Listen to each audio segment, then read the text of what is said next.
Socio പ്ലസിലേക്ക് എല്ലാവർക്കും സ്വാഗതം. 10ാം ക്ലാസ്സിൻ്റെ ജിയോഗ്രഫിയിൽ നിന്നുള്ള eyes in the sky and analysis of information എന്ന ചാപ്റ്ററാണ് നമ്മളിപ്പോൾ പറഞ്ഞുകൊണ്ടിരിക്കുന്നത്. Eyes in the sky and analysis of information. ഞാൻ ആ ടെക്സ്റ്റ് ബുക്ക് സ്ക്രീനിൽ ഷെയർ ചെയ്യാം.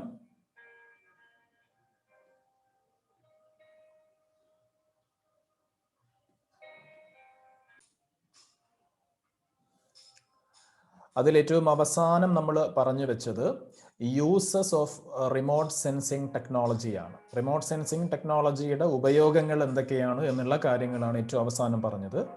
അപ്പോൾ ഇതിൻ്റെ തുടർച്ചയായിട്ട് ഇന്നത്തെ ക്ലാസ്സിൽ നമ്മൾ പറഞ്ഞു തുടങ്ങുന്നത് ജിയോഗ്രഫിക് ഇൻഫർമേഷൻ സിസ്റ്റം, GIS എന്ന് നമ്മൾ ചുരുക്കി വിളിക്കുന്ന ജിയോഗ്രഫിക് ഇൻഫർമേഷൻ സിസ്റ്റം, ഭൂവിവര വ്യവസ്ഥ എന്ന് മലയാളത്തിൽ പറയാം. ഭൂവിവര വ്യവസ്ഥ.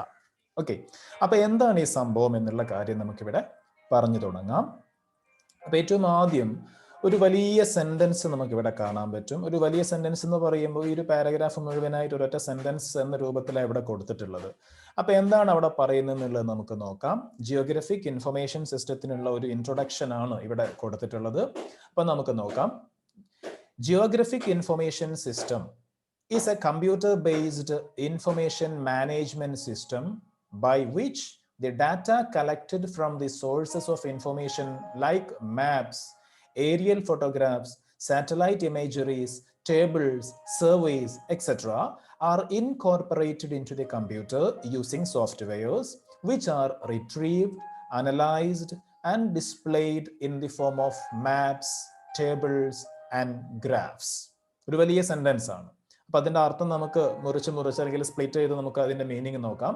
അപ്പൊ ഏറ്റവും ആദ്യം പറയുന്നു ജിയോഗ്രഫിക് ഇൻഫർമേഷൻ സിസ്റ്റം. നമുക്ക് ചുരുക്കി എന്ത് വിളിക്കാം? GIS എന്ന് വിളിക്കാം. അപ്പൊ GIS എന്ന് പറയുന്നത് ബേസിക്കലി അതെന്താണ്? അതൊരു computer based information management system ആണ്. ഒരു കമ്പ്യൂട്ടർ ബേസ്ഡ് സിസ്റ്റം ആണ്. ഇൻഫർമേഷൻ മാനേജ്മെന്റിന്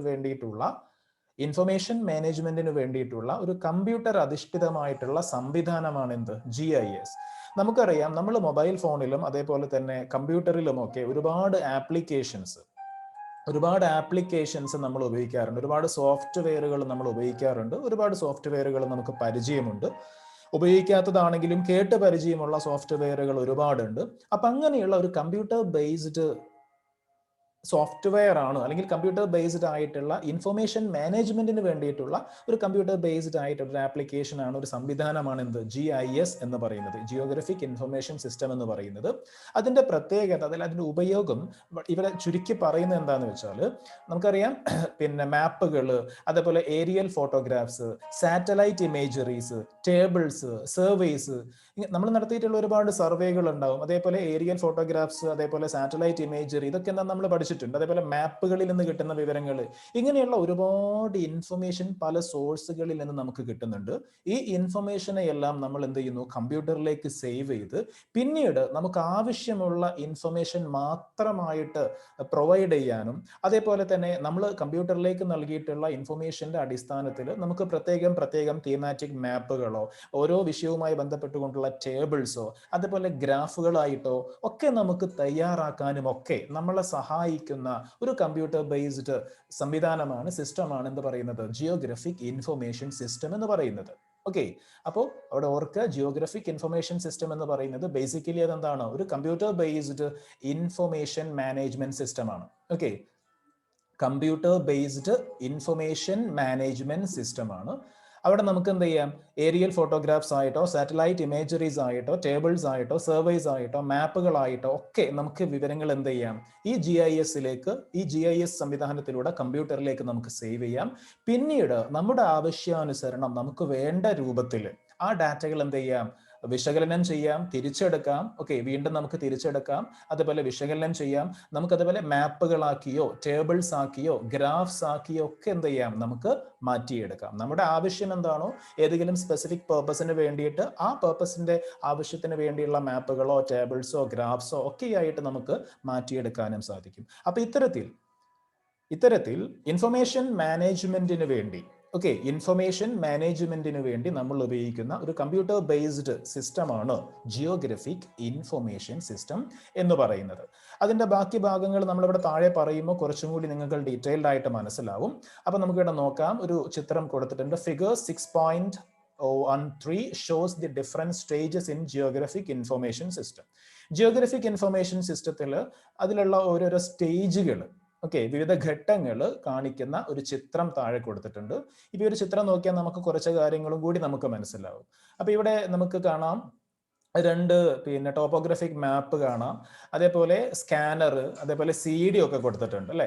അവിടുന്ന് ആരോ മാർക്ക് എങ്ങോട്ടാ പോകുന്നത്? അപ്പൊ ഇതൊക്കെ ഡാറ്റയാണ് മാപ്പുകളിൽ നിന്ന്, അതേപോലെ സ്കാനറിലൂടെ, അതേപോലെ CD-യിലൂടെ ഒക്കെയുള്ള ഡാറ്റ നമ്മൾ എന്ത് ചെയ്യാണ്, വിവരങ്ങൾ നമ്മൾ എവിടെയൊക്കെ എൻട്രി ചെയ്യുന്നത്, ഡാറ്റ എൻട്രി അല്ലെ. ഒരു ആരോ മാർക്ക് കാണാം, ഞാൻ വരയ്ക്കും കൂടി ചെയ്താൽ പെട്ടെന്ന് മനസ്സിലാവും. ഓക്കെ, അപ്പോൾ ഇതൊക്കെ ഓരോരോ ഇൻഫർമേഷന്റെ സോഴ്സുകളാണ്, പല കാര്യങ്ങൾ രേഖപ്പെടുത്തിയിട്ടുള്ള സംവിധാനങ്ങളാണ്. അപ്പോൾ അത് ഈ സ്കാനറിലൂടെ അതേപോലെ CD-യിലൂടെ ഒക്കെ ആക്കി നമ്മൾ എന്ത് ചെയ്യാണ്, നമ്മൾ കമ്പ്യൂട്ടറിലേക്ക് സേവ് ചെയ്യാണ്. Data entry to the computer അല്ലെ, ഡാറ്റ സ്റ്റോറേജ് ആണ്. ഓക്കെ, അപ്പൊ നമ്മൾ കമ്പ്യൂട്ടറിലേക്ക് ഇങ്ങനെ പല രൂപത്തു നിന്ന് കിട്ടുന്ന വിവരങ്ങൾ നമ്മൾ എന്ത് ചെയ്യുന്നു, നമ്മൾ കമ്പ്യൂട്ടറിലേക്ക് സ്റ്റോർ ചെയ്യുന്നു. ആ സ്റ്റോർ ചെയ്ത വിവരങ്ങൾ നമ്മുടെ ജിയോഗ്രഫിക് ഇൻഫർമേഷൻ സിസ്റ്റം, നമ്മൾ പറഞ്ഞു ബേസിക്കലി അതെന്താണ്, അതൊരു ഇൻഫർമേഷൻ മാനേജ്മെന്റ് സിസ്റ്റമാണ്. ഇൻഫർമേഷൻ മാനേജ്മെന്റ് സിസ്റ്റം എന്ന് നമ്മൾ പറഞ്ഞു. ഇൻഫർമേഷൻ മാനേജ്മെന്റിന് വേണ്ടിയിട്ടുള്ളതാണ് അല്ലെ. അപ്പൊ അതുകൊണ്ട് തന്നെ നമ്മൾ സ്റ്റോർ ചെയ്തിട്ടുള്ള ഒരുപാട് ഡാറ്റ ഉണ്ട്. ആ ഡാറ്റയിൽ നിന്ന് നമുക്ക് വേണ്ട ഡാറ്റകൾ പ്രത്യേകം ഓരോരോ ലെയറുകളാക്കി തിരിക്കുകയാണ്. അടുത്ത ആരോ മാർക്ക് ശ്രദ്ധിക്കുക. എന്താ ചെയ്യുന്നത്? ഇവിടെ കാണാൻ പറ്റും ലെയർ 1, അതേപോലെ ലെയർ 2, ലെയർ 3. ഇങ്ങനെ ഡാറ്റ മാനിപ്പുലേഷൻ ആണ്. ഡാറ്റ മാനിപ്പുലേഷൻ അതായത് വിവര പരിവർത്തനം എന്നൊക്കെ പറയാം. അതായത് നമുക്ക് ഏത് രൂപത്തിലാണോ നമുക്ക് വിവരങ്ങൾ ക്രോഡീകരിക്കേണ്ടത് ആ രൂപത്തിലാക്കി മാറ്റുകയാണ്, ഓരോരോ ഇനങ്ങളാക്കി തിരിക്കുക, വേണ്ട രൂപത്തിൽ അത് ക്രോഡീകരിക്കുകയാണ് ചെയ്യുന്നത്. ഓക്കെ, പിന്നീട് നമുക്ക് എന്താണോ ആവശ്യം ആ ആവശ്യമുള്ള ഇൻഫർമേഷൻ മാത്രമായിട്ട് നമുക്ക് ഈ GIS പ്രൊവൈഡ് ചെയ്യാണ്. അത് ചിലപ്പോൾ എന്താവാം, ഇങ്ങനെയുള്ള ടേബിൾസ് ആവാം, അതേപോലെ CD ആയിട്ടോ അതല്ലെങ്കിൽ മാപ്പുകളായിട്ടോ ഒക്കെ നമുക്ക് ആവശ്യമുള്ള വിവരങ്ങൾ മാത്രം ക്രോഡീകരിച്ച് അത് മാത്രമായിട്ടോ ഒരുമിച്ചോ ഏത് രൂപത്തിലും നമുക്ക് ലഭ്യമാക്കുകയാണ്.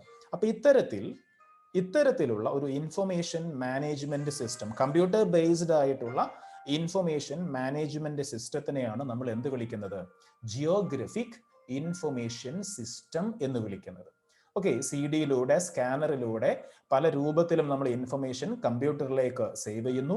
കമ്പ്യൂട്ടറിൽ നിന്ന് നമ്മൾ എന്ത് ചെയ്യുന്നു, അത് ഡാറ്റ മാനിപ്പുലേഷൻ എന്ന് പറയുമ്പോൾ നമുക്ക് വേണ്ട രൂപത്തിലാക്കി മാറ്റിയെടുത്ത് അത് ടേബിൾ ആയിട്ടോ അല്ലെ ഗ്രാഫുകളായിട്ടോ മാപ്പുകളായിട്ടോ ഒക്കെ നമ്മൾ എന്ത് ചെയ്യുന്നു, നമ്മൾ മാറ്റിയെടുക്കുന്നു. നമുക്ക് ഏത് രൂപത്തിലാണോ വേണ്ടത് ആ രൂപത്തിലേക്ക് നമ്മൾ ആ ഇൻഫർമേഷനെ, ആ ഡാറ്റയെ നമ്മൾ എന്ത് ചെയ്യുന്നു, പരിവർത്തനം ചെയ്തെടുക്കുന്നു, അല്ലെങ്കിൽ മാറ്റിയെടുക്കുന്നു, അല്ലെങ്കിൽ ഒരു അനാലിസിസ് നമ്മൾ അവിടെ നടത്തുന്നു. Okay, with the help of this computer based technology. Okay, അപ്പൊ കുറച്ച് കാര്യങ്ങൾ കൂടി നിങ്ങൾക്ക് മനസ്സിലായിട്ടുണ്ടാവും. ഇനിയും അതിന്റെ ബാക്കി കുറെ കാര്യങ്ങൾ കൂടി പറയുന്നുണ്ട്, നോക്കാം. ഓക്കെ, ഈ ചിത്രത്തിന്റെ അടിസ്ഥാനത്തിൽ നമ്മളിപ്പോൾ എക്സ്പ്ലെയിൻ ചെയ്ത കാര്യങ്ങൾ ഒന്നുകൂടി താഴെ പറയുകയാണ്. ഇത് വായിച്ചില്ലെങ്കിലും പ്രശ്നമില്ല, കാരണം ഓൾറെഡി നമ്മൾ പറഞ്ഞു കഴിഞ്ഞു. എങ്കിലും നമുക്ക് നോക്കാം. Entering basic data into computer using data input devices like CDs and scanners is the first step. ഒന്നാമത്തെ സ്റ്റെപ്പ് എന്താണ്? CD-കളും സ്കാനറുകളൊക്കെ ഉപയോഗിച്ചുകൊണ്ട് എന്ത് ചെയ്യാണ്, നമ്മൾ ഡാറ്റ അല്ലെങ്കിൽ ഇൻഫർമേഷൻ കമ്പ്യൂട്ടറിലേക്ക് നമ്മൾ സേവ് ചെയ്യാണ്, സ്റ്റോർ ചെയ്യാണ്, നമ്മൾ പറഞ്ഞു കഴിഞ്ഞു. പിന്നെ various layers can be created based on the collected data with the help of geographic information system software. പിന്നീട് അങ്ങനെ കമ്പ്യൂട്ടറിലേക്ക് ഡാറ്റ എത്തിയ ശേഷം പിന്നെ ചെയ്യുന്നത് എന്താ, നമുക്ക് ഇവിടെ കാണാൻ പറ്റും, ഓരോരോ ലെയേഴ്സ് ആക്കി തിരിക്കുകയാണ്. അപ്പൊ നമുക്കറിയാം ഒരു മാപ്പ് എന്ന് പറയുമ്പോൾ, ഒരു ടോപ്പോഗ്രാഫിക് മാപ്പ് എന്ന് പറയുമ്പോൾ അതിൽ എന്തൊക്കെ ഉണ്ടാവും, അതിൽ ഒരുപാട് കാര്യങ്ങൾ ഉണ്ടാവും. നമ്മുടെ എർത്ത് സർഫസിലുള്ള ഭൗമോപരിതലത്തിലുള്ള ഒരുപാട് ഫീച്ചേഴ്സ് നമുക്ക് അതിൽ കാണാൻ പറ്റും. ഇപ്പോൾ റിവേഴ്സ് ഉണ്ടാവും, സെറ്റിൽമെന്റ്സ് ഉണ്ടാവും, റോഡുകൾ ഉണ്ടാവാം, അതേപോലെ തന്നെ ഫോറസ്റ്റ് ഏരിയ ഉണ്ടാവും, പിന്നെ അഗ്രികൾച്ചറൽ ലാൻഡ് ഉണ്ടാവും, ബാരൻ ലാൻഡ് ഉണ്ടാവും. അങ്ങനെ ഒരുപാട് ഫീച്ചേഴ്സ് ഒരു മാപ്പിൽ ഉണ്ടാവും. അപ്പോൾ ഈ ലെയേഴ്സ് ആക്കി തിരിക്കുമ്പോൾ നമുക്ക് എന്ത് ചെയ്യാം, റോഡുകൾ മാത്രം ഒരു ലെയർ ആക്കി തിരിക്കാം, വാട്ടർ ബോഡീസിനെ മറ്റൊരു ലെയർ ആക്കി തിരിക്കാം, അതേപോലെ തന്നെ പിന്നെ സെറ്റിൽമെന്റ്സിനെ, അതേപോലെ ഫാം ലാൻഡ്സിനെ, ഓരോന്നിനെയും നമുക്ക് ഓരോരോ ലെയറുകളാക്കി തിരിച്ചാൽ ആ ഫീച്ചറുമായി ബന്ധപ്പെട്ട സ്റ്റഡീസ് നമുക്ക് വളരെ എളുപ്പത്തിൽ നടത്താൻ വേണ്ടി സാധിക്കും. അതുമായി ബന്ധപ്പെട്ട വിവരങ്ങൾ വളരെ എളുപ്പത്തിൽ നമുക്ക് ശേഖരിക്കാൻ സാധിക്കും. അപ്പം അങ്ങനെ പല ലെയറുകളാക്കി തിരിക്കുന്നതാണ് അടുത്ത ഘട്ടം. പിന്നെ the analysed data can be converted in accordance with our needs into products, either in the form of maps, tables, or digital data. അങ്ങനെ നമ്മൾ എൻ്റർ ചെയ്ത ഡാറ്റ ഇവിടെ പല ലെയറുകളാക്കി തിരിച്ച് പിന്നീട് നമുക്ക് ആവശ്യമുള്ള രൂപത്തിലേക്ക് ടേബിൾ ആയിട്ടോ ഗ്രാഫായിട്ടോ മാപ്പായിട്ടോ അല്ലെങ്കിൽ ഡിജിറ്റൽ ഫോർമാറ്റിലോ ഒക്കെ എന്ത് ചെയ്യാണ് നമ്മൾ കോപ്പി ചെയ്ത് അല്ലെങ്കിൽ മാറ്റിയെടുക്കുകയാണ്. അതാണ് ഈ ഒരു ചിത്രത്തിലൂടെ അപ്പം നമ്മൾ കാണുന്നത്. നമ്മൾ ഓൾറെഡി പറഞ്ഞു കഴിഞ്ഞ കാര്യം തന്നെയാണ്. അപ്പൊ ഇതിനൊക്കെ പറ്റുന്ന ഒരു കമ്പ്യൂട്ടർ ബേസ്ഡ് ടെക്നോളജിയാണ്, സിസ്റ്റമാണ് ജിയോഗ്രഫിക് ഇൻഫർമേഷൻ സിസ്റ്റം എന്ന് പറയുന്നത്. ഓക്കെ, അപ്പോ നമുക്ക് കുറച്ച് കാര്യങ്ങൾ കൂടി ഇതുമായി ബന്ധപ്പെട്ട് നോക്കാനുണ്ട്. നമ്മൾ പറഞ്ഞിട്ടുള്ള ലെയർ എന്നുള്ളൊരു സംഭവം ഇവിടെ പറയുന്നുണ്ട്. ഓരോ ലെയറുകളാക്കി തിരിക്കുക എന്ന് പറയുമ്പോൾ ചിലർക്ക് ഒരു കൺഫ്യൂഷൻ ഉണ്ടാവും, എന്താണ് ഈ ലെയർ കൊണ്ട് ഉദ്ദേശിക്കുന്നത് എന്നുള്ളത്. അത് നമുക്കൊരു ഉദാഹരണ സഹിതം മറ്റൊരു സോഫ്റ്റ്വെയറിന്റെ സഹായത്തോടെ തന്നെ നമുക്ക് എന്ത് ചെയ്യാം, ഈ ഒരു ഭാഗം പറയുമ്പോൾ പറഞ്ഞു പോവാം. എനിവേ, അപ്പോൾ ഇത്രയും കാര്യങ്ങൾ നമ്മൾ പറഞ്ഞു. All data analysis with GIS are done based on 2 kinds of data. Let's have A look at dum. ശ്രദ്ധിക്കണേ, ബാക്കിയെല്ലാം ഞാൻ ക്ലിയർ ചെയ്യാണ്. ഈ സെന്റൻസ് ഒന്നുകൂടി നോക്കുക. All data analysis with GIS are done based on 2 kinds of data. എന്താ പറയുന്നത്?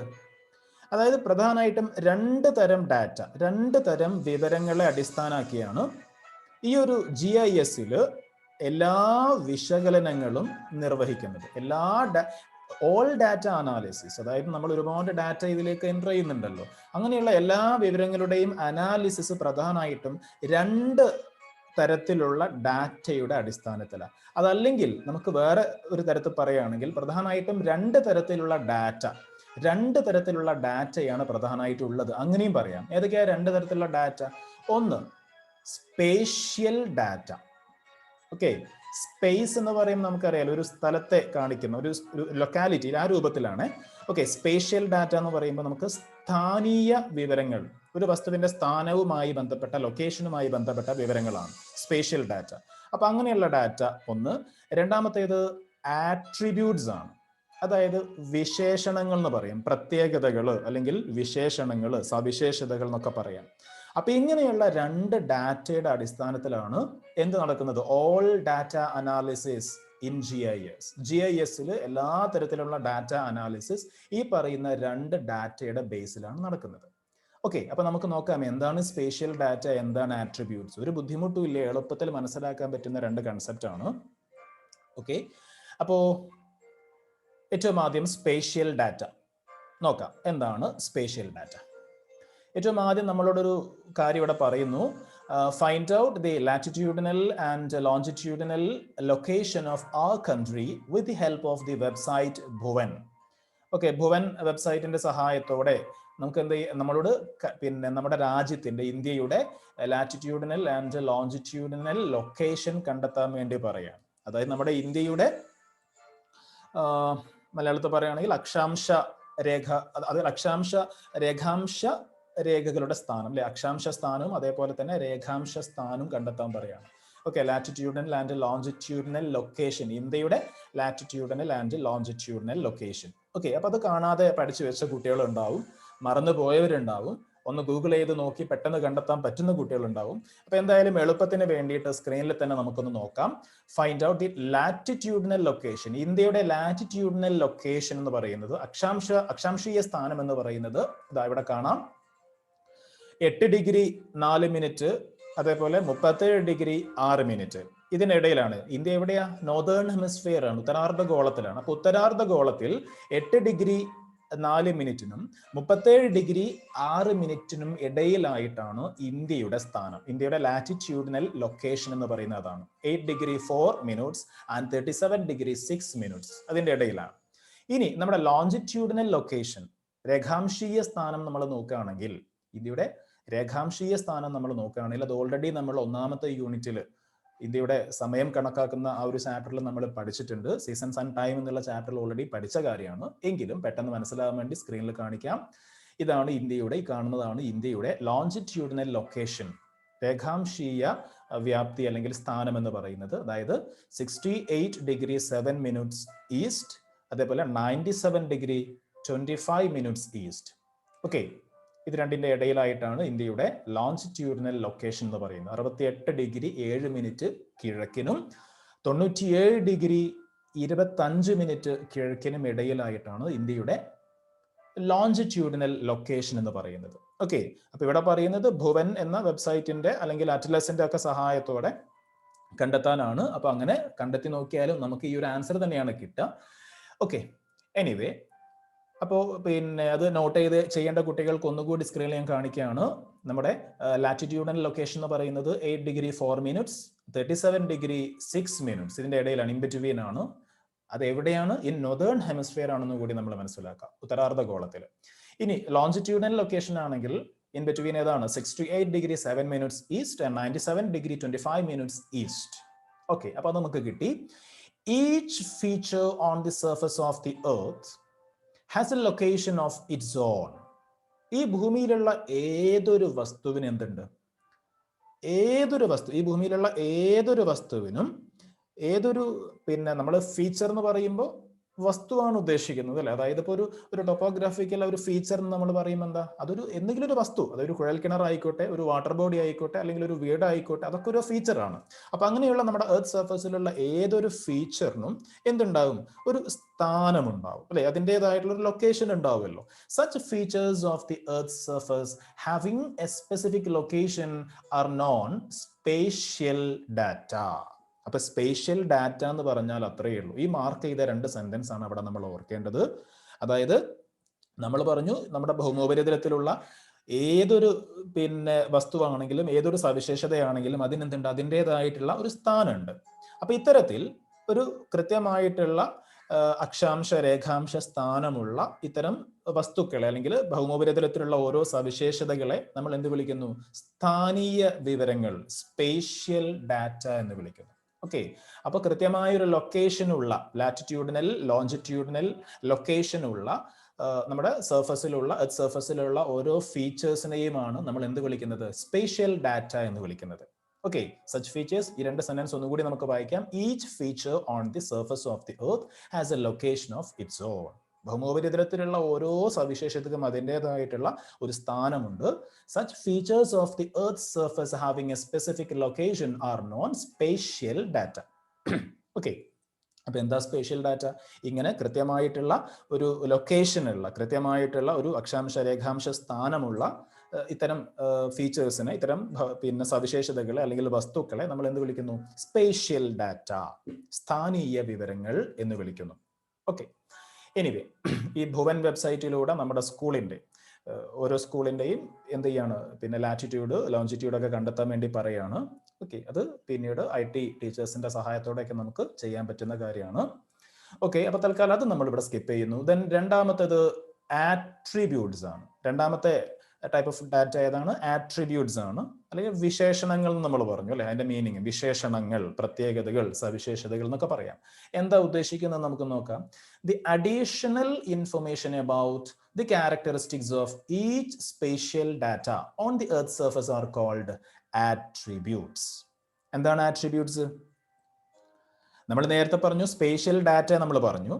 അപ്പൊ അങ്ങനെയുള്ള നമ്മുടെ എർത്ത് സർഫസിലുള്ള ഓരോ സ്പേഷ്യൽ ഡാറ്റയുമായി ബന്ധപ്പെട്ട് അതുമായി നമുക്ക് കൂട്ടിച്ചേർക്കാൻ കഴിയുന്ന അതിൻ്റെ അധിക വിവരങ്ങളാണ്, അഡീഷണൽ ആയിട്ടുള്ള അതിൻ്റെ ഇൻഫർമേഷൻ ആണ് നമ്മൾ എന്ത് വിളിക്കുന്നത്?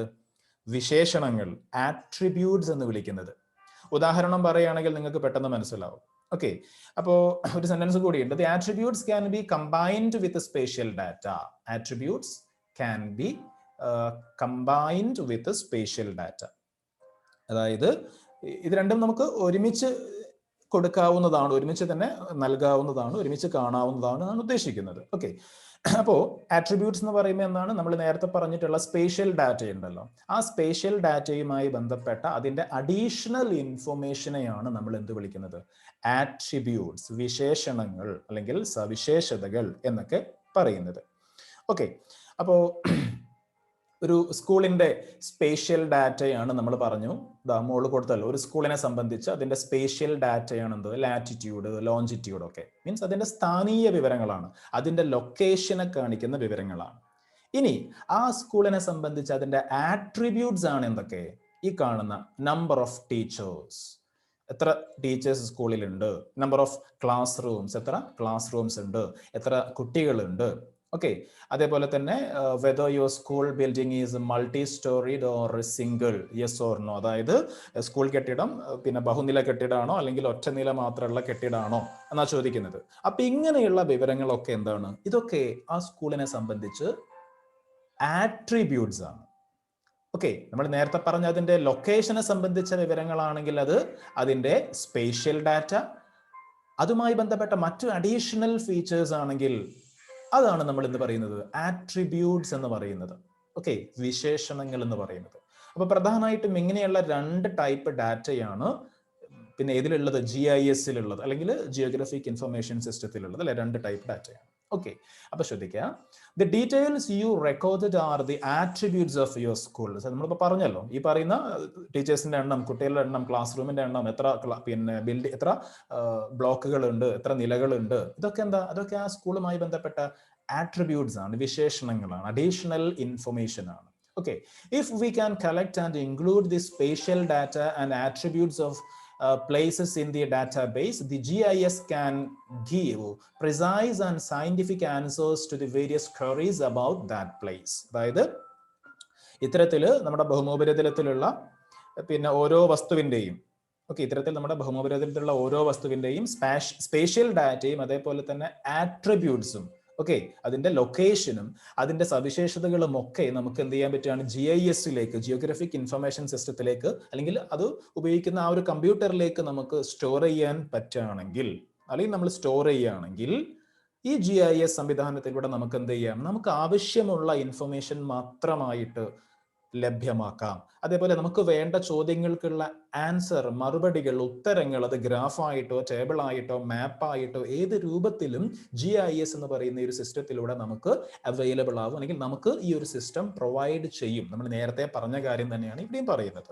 ഓക്കെ, അപ്പോൾ ഇത്തരത്തില് പറഞ്ഞ കാര്യം ഒന്നുകൂടി പറയുകയാണെങ്കിൽ, നമ്മുടെ ബഹുമോപരിതലത്തിലുള്ള പിന്നെ ഓരോ വസ്തുക്കളുടെയും അല്ലെങ്കിൽ ഓരോ പ്രദേശങ്ങളുടെയും സ്ഥാനീയ വിവരങ്ങളും അതേപോലെ തന്നെ അതിന്റെ വിശേഷണങ്ങളൊക്കെ ശേഖരിച്ച് നമ്മൾ ഈ ഒരു GIS-ലേക്ക് പിന്നെ ഉൾക്കൊള്ളിക്കുകയാണെങ്കിൽ ആ ഒരു പ്രദേശത്തിനെ സംബന്ധിക്കുന്ന നമ്മുടെ അന്വേഷണങ്ങൾ, നമ്മുടെ സംശയങ്ങളോ നമ്മുടെ ചോദ്യങ്ങൾ എന്താണോ ആ ചോദ്യങ്ങൾക്ക് കൃത്യമായിട്ടുള്ള വളരെ സയന്റിഫിക് ആയിട്ടുള്ള ഉത്തരം ആര് നൽകും? ഈ GIS എന്ന് പറയുന്ന ഈ ഒരു സംവിധാനം.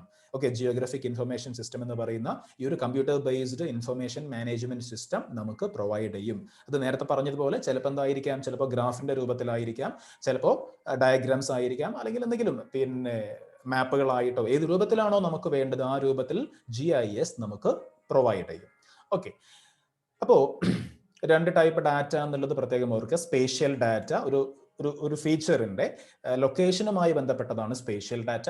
അതിന്റെ അഡീഷണൽ ഇൻഫർമേഷനും ഒക്കെയാണ് ഇത് ആട്രിബ്യൂട്ട്സ് എന്നും പറയുന്നത്. ഓക്കെ, ദെൻ നമ്മൾ ഇടയ്ക്കിടയ്ക്ക് പറഞ്ഞൊരു കൺസെപ്റ്റ് ആണ് ലെയേഴ്സ് എന്നുള്ളൊരു കൺസെപ്റ്റ്. പാളികൾ എന്നുള്ളൊരു കൺസെപ്റ്റ് നമ്മൾ പറഞ്ഞു അല്ലെ, മലയാളത്തിൽ പാളികൾ എന്ന് പറയാം, layers.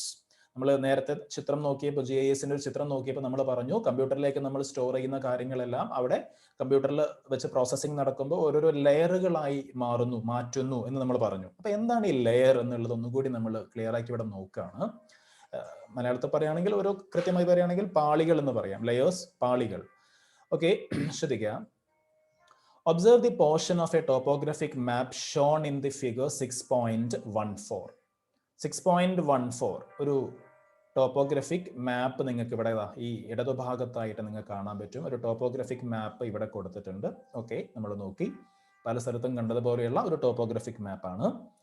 Haven't you see the natural and man-made features like streams, roads, vegetation, buildings, etc. on the map? ആ മാപ്പിൽ നമുക്ക് എന്തൊക്കെ കാണാൻ പറ്റും? ചെറിയൊരു മാപ്പ് ആണെങ്കിലും നമുക്ക് അവിടെ ഒരുപാട് വാട്ടർ ബോഡീസ് കാണാം, അതേപോലെ സെറ്റിൽമെന്റ്സ് കാണാം, റോഡും കാര്യങ്ങൾ, അങ്ങനെ ഒരുപാട് കാര്യങ്ങൾ ആ മാപ്പിൽ ഉള്ളതായിട്ട് ഒറ്റ നോട്ടത്തിൽ നമുക്ക് മനസ്സിലാക്കാൻ സാധിക്കുന്നുണ്ട്. Okay, can be separate the features? ഈ ഒരു ക്വസ്റ്റ്യൻ ശ്രദ്ധിക്കുക. Okay, can we separate the features one by one to make separate maps? എന്താ ചോദിക്കുന്നത്? നമുക്ക് ഒരുപാട് ഫീച്ചേഴ്സ്, ബിൽഡിങ്സ്, വെജിറ്റേഷൻ, അതേപോലെ റോഡ്സ്, സ്ട്രീംസ്, അങ്ങനെ ഒരുപാട് ഫീച്ചേഴ്സ് ഈ മാപ്പിലുണ്ട്. അപ്പോൾ ഓരോ ഫീച്ചറിനെയും നമ്മൾ സെപ്പറേറ്റ് ആക്കി തിരിച്ചാലോ എന്ന് ചോദിക്കുകയാണ്. This is possible through GIS. ആ ഒരു മാപ്പ് നോക്കി നമുക്ക് എന്ത് ചെയ്യാൻ പറ്റൂല, മാനുവലായിട്ട് അങ്ങനെ ചെയ്യാൻ പറ്റൂല, ബുദ്ധിമുട്ടാണ്. എന്നാൽ this is possible through GIS അല്ലെ. GIS എന്ന് പറയുന്ന ജിയോഗ്രഫിക് ഇൻഫർമേഷൻ സിസ്റ്റം, ഈ ഒരു സിസ്റ്റത്തിലൂടെ, ഈ ഒരു കമ്പ്യൂട്ടർ ബേസ്ഡ് ടെക്നോളജിയിലൂടെ നമുക്ക് എന്ത് ചെയ്യാം, ഈ പറഞ്ഞ കാര്യം പോസിബിൾ ആണ്, അത് സാധ്യമാണ്. ഓരോ ഫീച്ചറിനെയും ഓരോ ലെയർ ആക്കി നമുക്ക് തിരിക്കാം. നോക്കാം. You can see figure 6.14 that water channels, roads etcetera shown separately in the figure. അതേ ചിത്രത്തിൽ തന്നെ ഇതാ ഇവിടെ കാണാം നമുക്ക് ലെയർ 1, ലെയർ 2 അല്ലെ, അങ്ങനെ ഓരോരോ ലെയറുകളാക്കി പ്രത്യേകം കൊടുത്തത് കാണാം. ഈ ഒരു ലെയറിൽ നമ്മൾ കാണുന്നത് എന്താ, സ്ട്രീംസ് മാത്രമാണ്. അതേപോലെ ഈ ഒരു ലെയറിൽ നമ്മൾ കാണുന്നത് റോഡ്സ് മാത്രം. അതായത് ഇവിടെ ലെഫ്റ്റ് സൈഡിൽ കൊടുത്തിട്ടുള്ള ടോപ്പോഗ്രഫിക് മാപ്സിലെ സ്ട്രീംസ് മാത്രം അല്ലെ ഒരു ചിത്രമായി നമ്മൾ കാണുന്നു, റോഡുകൾ മാത്രം വേറൊരു ചിത്രമായിട്ട് കാണുന്നു, അതേപോലെ റിസർവോയർ മാത്രം ഒരു ചിത്രമായിട്ട് കാണുന്നു. ഓക്കെ, അങ്ങനെ ഓരോരോ ലെയറുകളാക്കി ഇവിടെ കൊടുത്തത് നമ്മൾ കാണുന്നുണ്ട്. Okay, then the thematic maps prepared and stored in geographic information system for analytical purpose are called layers. ഒരു മാർക്കിന് 2 മാർക്കിനൊക്കെ വരുന്ന ചോദ്യമാണ്. അതിനുള്ള ആൻസർ എന്താണ് ലെയേഴ്സ്? ലെയർ എന്ന് പറഞ്ഞാൽ പാളി എന്നുള്ള ഒരു അർത്ഥമാണ് മലയാളത്തിൽ, അത്രയേ ഉള്ളൂ. പക്ഷെ നമുക്ക് ജിയോഗ്രഫിയിൽ അല്ലെങ്കിൽ സോഷ്യൽ സയൻസ് സെക്കൻഡിൽ നമ്മൾ എക്സാമിന് ഇങ്ങനെ ഒരു ക്വസ്റ്റ്യൻ കാണുമ്പോൾ GISുമായി ബന്ധപ്പെട്ടുകൊണ്ട് ലെയേഴ്സ് എന്താണെന്ന് ചോദിക്കുമ്പോൾ നമ്മൾ അവിടെ എഴുതേണ്ട ആൻസർ ഇതാണ്. എന്താണ് ലെയേഴ്സ്? The thematic maps. ചെറിയ ക്ലാസ്സിൽ 8ാം ക്ലാസ്സിൽ തന്നെ നമ്മൾ പഠിച്ചിട്ടുണ്ട് തീമാറ്റിക് മാപ്പ്. എന്താ തീമാറ്റിക് മാപ്പ്? ഏതെങ്കിലും ഒരു സ്പെസിഫിക് തീമിനെ അടിസ്ഥാനമാക്കി തയ്യാറാക്കുന്ന മാപ്പാണ് തീമാറ്റിക് മാപ്പ്. ഉദാഹരണം പറയുകയാണെങ്കിൽ സോയിൽ മാപ്പ് അല്ലെ, അത് സോയിൽ എന്ന് പറയുന്ന ഒരു തീമിന്റെ അടിസ്ഥാനത്തിൽ തയ്യാറാക്കുന്ന മാപ്പാണ് എന്ത്, സോയിൽ മാപ്പ്. അതേപോലെ ഫിസിയോഗ്രഫി മാപ്പ് ഉണ്ടാവും, ഒരു പ്രദേശത്തിന്റെ ഫിസിയോഗ്രഫിയുമായി ബന്ധപ്പെട്ട മാപ്പ്. അപ്പൊ ഇങ്ങനെയുള്ള thematic maps. Okay, thematic maps prepared and stored in geographic information system for analytical purpose are called layers. എന്താണ് ലെയറുകൾ എന്ന് പറയുന്നത്, അല്ലെങ്കിൽ പാളികൾ എന്ന് പറഞ്ഞാൽ എന്താണ്?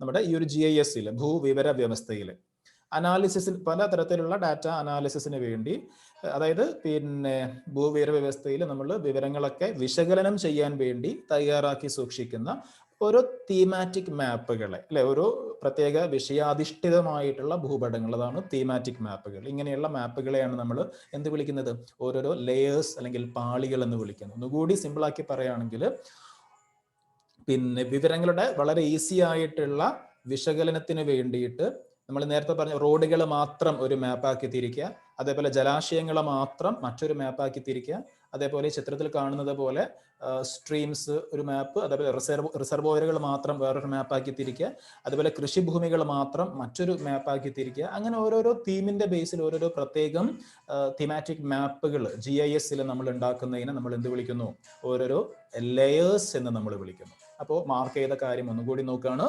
The thematic maps prepared and stored in geographic information system are called layers. അത് എന്തിനു വേണ്ടിയിട്ടാ? ഫോർ അനലിറ്റിക്കൽ പേർപ്പസ്, പലതരത്തിലുള്ള വിശകലനങ്ങൾക്ക് വേണ്ടിയിട്ടാണ് അങ്ങനെ തയ്യാറാക്കുന്നത്. ഓക്കെ, അപ്പോൾ ഒന്നുകൂടി ഈസി ആയിട്ട് നമുക്ക് പഠിക്കാം. The thematic maps prepared and stored in geographic information system. GISൽ നമ്മൾ തയ്യാറാക്കി സൂക്ഷിക്കുന്ന തീമാറ്റിക് മാപ്പുകളെയാണ് എന്ത് വിളിക്കുന്നത്, ലെയേഴ്സ് എന്ന് വിളിക്കുന്നത്. അത് എന്തിനു വേണ്ടിയാണ് നമ്മൾ അങ്ങനെ സൂക്ഷിക്കുന്നത്? ഫോർ അനലിറ്റിക്കൽ പേർപ്പസസ്, അതായത് പലതരത്തിലുള്ള വിശകലനങ്ങൾക്ക് വേണ്ടിയിട്ടാണ്, അതുമായി ബന്ധപ്പെട്ട പഠനങ്ങൾക്ക് വേണ്ടിയിട്ടാണ് നമ്മൾ അങ്ങനെ സൂക്ഷിക്കുന്നത്. Okay, the spatial relationship among the features on the surface of the earth can easily be understood by analyzing the appropriate layers. Okay, അതായത് പിന്നെ ഇങ്ങനെയുള്ള ഓരോരോ ലെയേഴ്സ്, അനുയോജ്യമായിട്ടുള്ള ഓരോ ലെയേഴ്സിനെ, പാളികളെ നമ്മൾ വിശകലനം ചെയ്യുകയാണെങ്കിൽ അതിലൂടെ നമുക്ക് എന്ത് മനസ്സിലാക്കാൻ സാധിക്കും?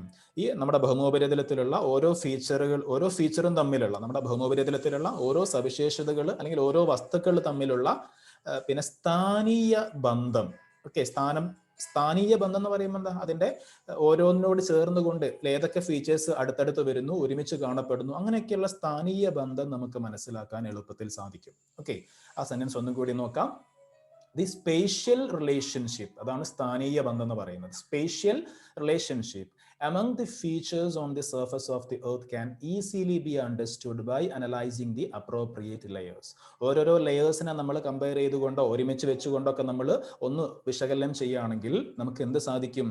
പല ഫീച്ചേഴ്സ് തമ്മിലുള്ള ഈ ഒരു സ്പേഷ്യൽ റിലേഷൻഷിപ്പ്, സ്ഥാനീയ ബന്ധം മനസ്സിലാക്കാൻ വളരെ എളുപ്പത്തിൽ നമുക്ക് സാധിക്കും. ഓക്കെ, അപ്പൊ ഈ ലെയേഴ്സ് എന്താന്ന് മനസ്സിലാകാൻ വേണ്ടി ഒരു ചെറിയൊരു പിന്നെ കാര്യം കൂടി ഞാനിവിടെ സ്ക്രീനിൽ കാണിക്കാം. നമുക്കൊക്കെ പരിചയമുള്ള ഒരു ആപ്ലിക്കേഷൻ ആണ് ഫോട്ടോഷോപ്പ് എന്ന് പറയുന്ന ഒരു ആപ്ലിക്കേഷൻ. അപ്പോൾ ഫോട്ടോഷോപ്പിന്റെ സഹായത്തോടു കൂടി ഞാൻ ഈ ഒരു ലെയർ എന്ന് പറയുന്ന ഒരു സംവിധാനം, ഈ ഒരു സൗകര്യം എന്താണെന്നുള്ളത് ഒന്നുകൂടി ഒന്ന് പറയാൻ വേണ്ടി ശ്രമിക്കാം.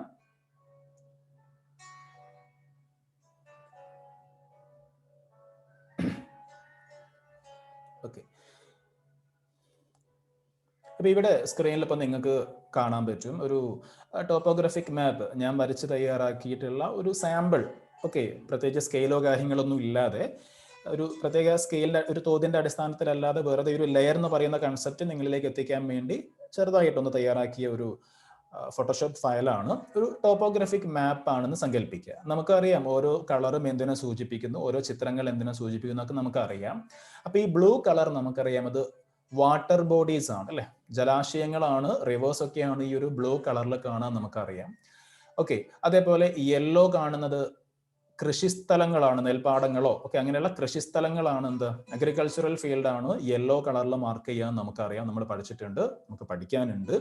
അതേപോലെ ഈ ചെറിയ ചെറിയ ബോക്സസ്, റെഡ് കളറിൽ കാണുന്ന ചെറിയ ചെറിയ ബോക്സസ്, അത് സെറ്റിൽമെന്റ്സ് ആണ്, പാർപ്പിടങ്ങളാണ് ആ രൂപത്തിൽ കാണുക എന്ന് നമ്മൾ പഠിച്ചിട്ടുണ്ട്. അപ്പോൾ ഇത് മാത്രമല്ല, ഇങ്ങനെ ഒരുപാട് വിവരങ്ങൾ എവിടെ ഉണ്ടാകും, ഒരു ടോപ്പോഗ്രാഫിക് മാപ്പിൽ ഉണ്ടാവും. അപ്പൊ അതിൽ നിന്ന് നമുക്ക് ആവശ്യമുള്ള കാര്യങ്ങൾ മാത്രം പ്രത്യേകം എടുക്കണമെങ്കിൽ എന്ത് ചെയ്യാം, അതിനെ ഓരോരോ ലെയറുകളാക്കി തിരിക്കാം.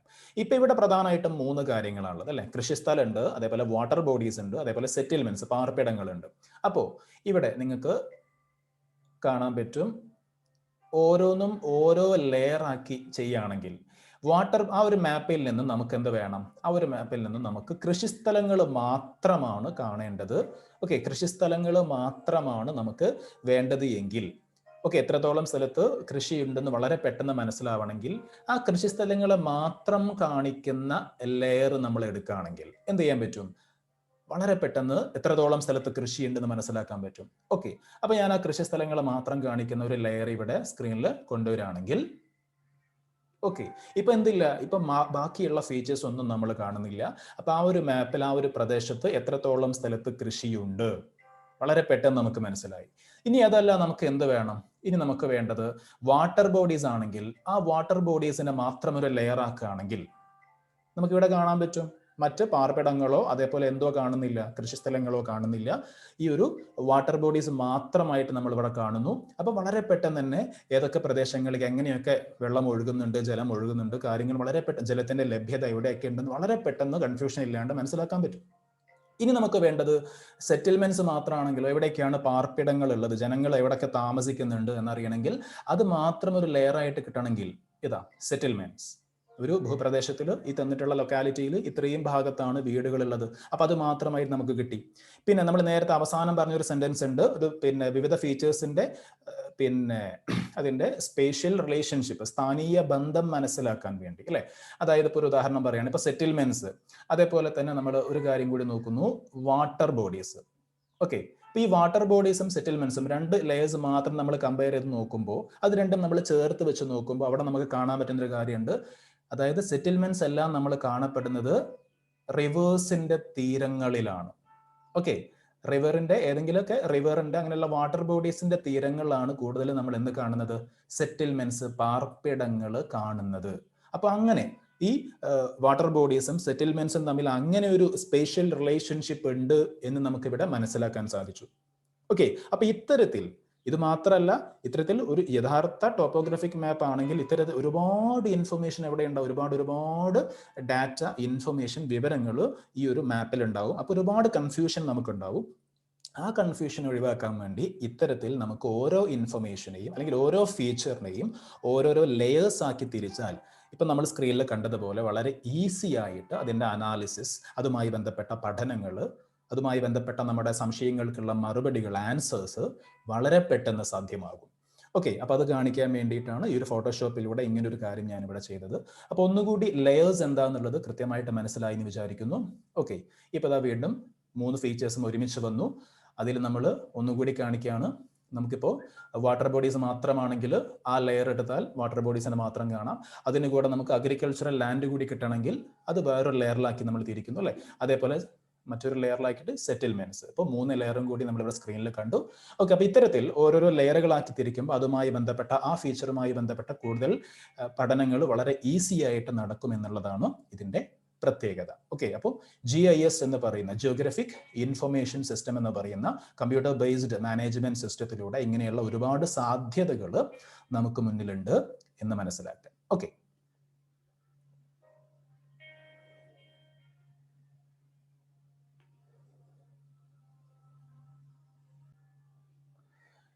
ഓക്കെ, അപ്പോൾ തൽക്കാലം നമ്മൾ ഇവിടെ കൺക്ലൂഡ് ചെയ്യാണ് ഇന്നത്തെ ക്ലാസ്.